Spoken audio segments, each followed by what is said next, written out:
원장님, 제가 머리가 이만큼 빠지는데 왜 큰일 난 것 같아요. 머리가 이런 상태인데 제가 모발 이식을 할 수 있을까요? 심어놓은 모발 다시 빠지면 어떡하죠? 저희의 대답이 엄청나게 큰 차이가 납니다. M자는 장원장.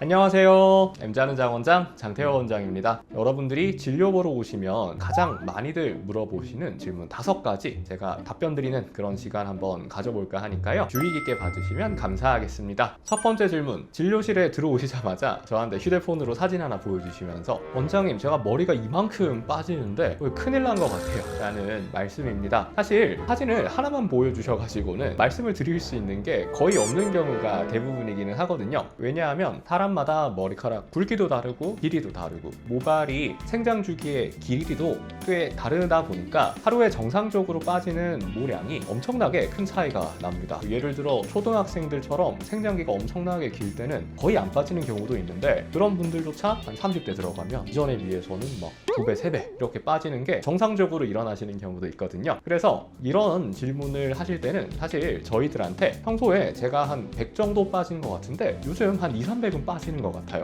그리고 이 양 못지않게 중요한 게 빠져있는 모발의 특징들이거든요. 어떤 분은 짧고 얄팍한 솜털들이 많이 빠지는 분도 있고 굵고 긴 모발이 많이 빠져있는 분도 있고 이런 단서들 역시 저희가 정확하게 진단하는데 굉장히 중요한 단서가 된답니다. 그래서 궁금하신 분들은 진료 보시기 전에 꼭 내가 예전과 비교해서 어느 정도 많이 빠지고 있는지 또 그 모발들 특성은 어떤지 체크해서 알려주시면 더욱더 정확하게 진단받으실 수 있을 것 같아요. 두 번째 질문입니다. 머리가 이런 상태인데 제가 모발 이식을 할 수 있을까요? 또는 해야 할까요? 이 질문은 고민이신 부위에 따라서 저희의 대답이 많이 달라집니다. 예를 들어서 전두부 앞쪽 앞머리 같은 경우에는요, 소위 약발이 안 좋기로 악명 높은 부분입니다. 한번 빠지시면은요, 모발 이식 말고는 사실 해결해 드릴 방법이 거의 없거든요. M자가 파였다거나 여기 수치 떨어지시는 것 같다, 저희가 거의 90% 이상의 확률로 저희가 이식으로 깔끔하게 치료해 드리겠습니다 라고 말씀을 드리게 될 텐데요. 정수리는 얘기가 좀 다릅니다. 초기 정수리 탈모는요, 머리카락이 빠진다라기보다는 전체적으로 얇아지는 식으로 진행하시는 경우가 많으시거든요. 이런 분들은 육안으로는 휑해 보이시는데 정작 모발 이식을 하기에는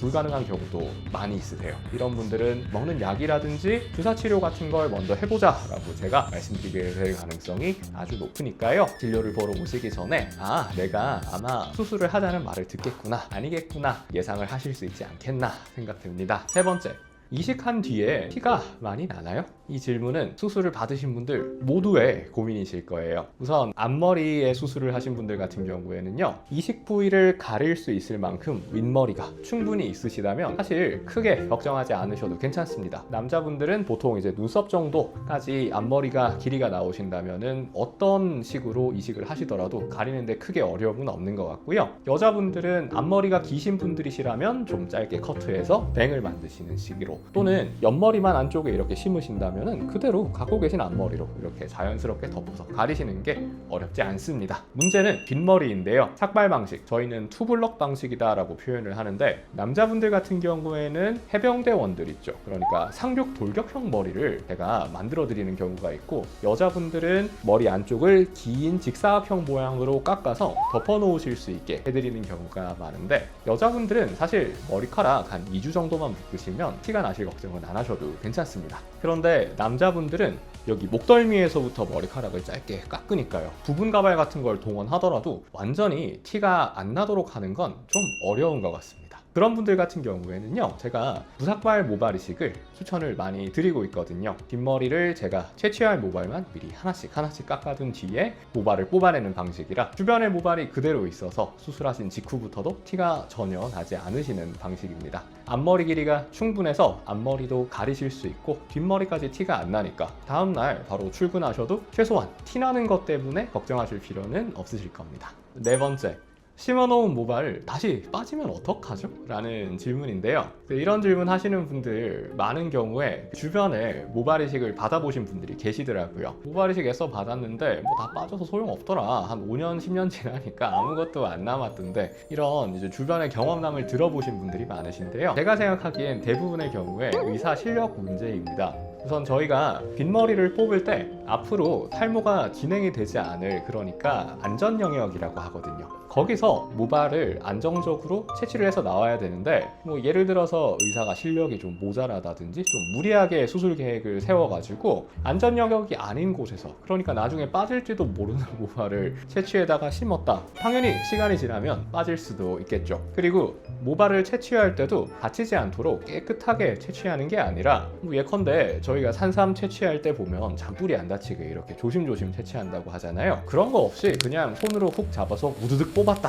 그래서 모낭이 죽지는 않았는데 반쯤만 살아있다. 이런 모발을 심게 되면 모발의 전체적인 수명 자체가 많이 단축이 될 수가 있습니다. 그래서 일단은 생착이 된 것 같았는데 5년쯤 뒤에 보니까 아무것도 없다. 이런 경우가 발생을 하기도 했던 건데요. 제 개인적으로는 2026년 현재 뭐 정상적으로 시술하고 계신 원장님들 중에 예전 10년, 15년 전에 그런 수준의 수술을 아직까지 하시는 분들이 계시지는 않지 않을까. 저희 업계 수준이 워낙 전체적으로 상향 평준화돼 있으니까요. 그런 걱정은 하지 않으셔도 괜찮지 않을까 생각됩니다. 그러니까 수술 정상적으로 잘하시는 원장님께 수술 받으시면 그런 걱정 안 하셔도 됩니다. 심은 모발 평생 가니까 걱정하지 마세요. 5번째, 원장님 혹시 제가 본인이라고 생각하면 치료 어떻게 하실 건가요?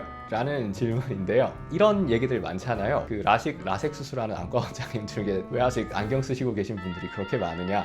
사실 저도 이유는 잘 모르겠습니다만요. 최소한 저는 스스로 모발 이식을 받아본 의사 입장에서, 그것도 이제 20대 중반에 받아본 입장에서 다른 원장님들보다는 조금 더 모발 이식을 적극적으로 권해드리는 편인 것 같기는 해요. 왜냐하면 제가 이식을 받기 전에 M자가 깊게 파여있고 이마가 너무너무 높았을 때는 사실 이거 하나 때문에도 제가 자존감이 좀 떨어져서 스트레스를 많이 받았던 그런 적이 있었는데, 제가 이식을 받고 나서 그런 부분이 깔끔하게 해소가 됐고 그 경험들이 너무 좋아서 제가 여러분들께 모발 이식을 해드리는 의사가 된 것도 있고요. 그래서 저는 한 20대 중반인 고객님들이 좀 고민을 저한테 얘기를 하시면 그 옛날에 제 모습이 떠올라서 이식 한번 하시죠. 제가 해보고 나니까 제가 인생에서 저질렀던 지름 목록 중에 항상 세 손가락을 벗어나지 않는 그런 좋은 지름이었다라고 말씀을 드립니다. 그리고 정수리 이쪽 같은 경우에는 모발 이식이 바로는 가능하지 않으신 경우도 많은데요. 제가 직접 치료를 해보니까 이 먹는 약이랑 주사 괜찮습니다. 저는 다행스럽게도 소위 약발이 그래도 좀 듣는 체질인 것 같고요. 제가 알고 있는 이 지식대로 여러분들께 설명드리는 대로 제 스스로를 그렇게 치료를 하지 않을까 생각을 합니다. 오늘 제 영상이 도움이 되셨다면 좋겠습니다. 궁금한 점 있으시면 댓글로 여쭤봐 주시고요. 제가 최대한 성심껏 답변 도와드리겠습니다. 좋아요, 댓글, 구독도 많이 부탁드리고요. 다음에 더 좋은 영상으로 찾아뵙도록 하겠습니다. 감사합니다. 장 원장이었습니다.